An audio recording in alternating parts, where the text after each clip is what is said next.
You ever look through your game collection and just think, where did I get some of this stuff?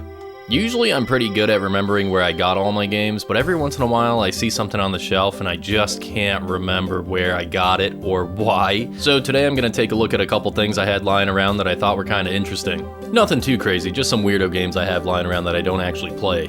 First off is the Burger King games. Now these games are pretty well known, but I don't know why I have them. I didn't have an Xbox when they were running this promotion, so I don't really know where they came from. They're just kinda on my shelf.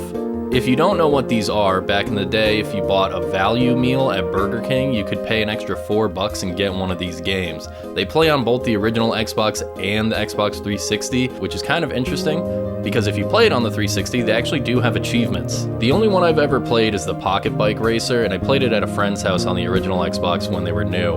I remember it not being amazing. I've never gone back to them. Next up is the Bible game on PlayStation 2. Again, I have no idea why I have this game or where it came from. I've definitely never played it before in my life. I'm pretty sure I've seen a bunch of shovelware games with the Crave Entertainment logo on it before, so this one's probably real good. It seems like it's some sort of Mario Party clone, or maybe like a trivia game about the Bible or something. I don't know. Maybe I'll check it out someday with some friends and make a night out of it. Okay, so this one is super perplexing to me. The Amazing Virtual Sea Monkeys on PlayStation. Again, I have no idea where I got this from and I've never played it. It looks amazing. I actually used it in my video about The Ring on the Dreamcast as a joke. You know it's gonna be a good game when the front of the case says premium value product all over it.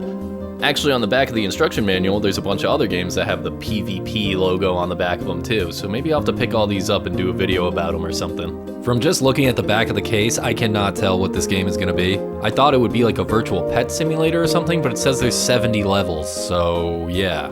Definitely a weird one. So here we have Sonic 2 on the Genesis, but specifically the Asian version? I'm pretty sure I picked this up at my local retro game store, but I'm not really quite sure what it is.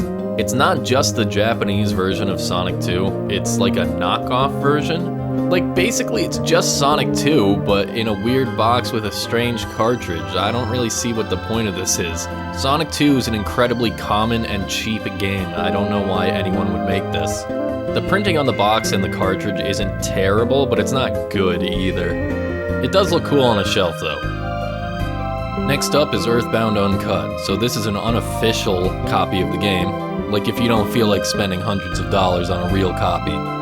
I've played through this one and basically all it is just the Japanese version of the game with the English translation applied.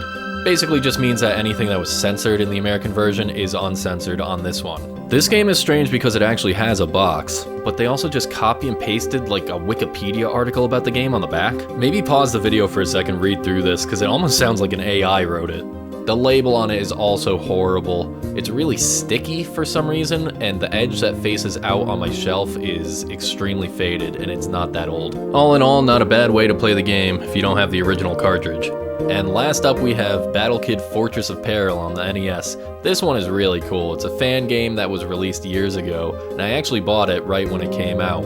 I think I saw a video about it on like Screw Attack or something about really hard games, and I knew I had to have it, especially after I saw that awesome green cartridge.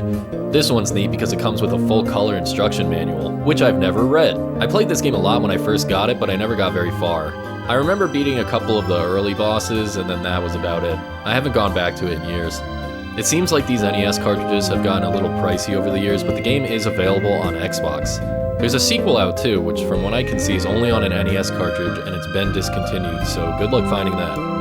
Well, that was some weird stuff I had lying around. Hope you enjoyed the video. Feel free to subscribe, leave a comment if you think you got any weird stuff in your collection that you'd like to talk about. I've got some weird gaming collectibles too that I might show off sometime. There's definitely some really weird stuff in there. Alright, have a good one.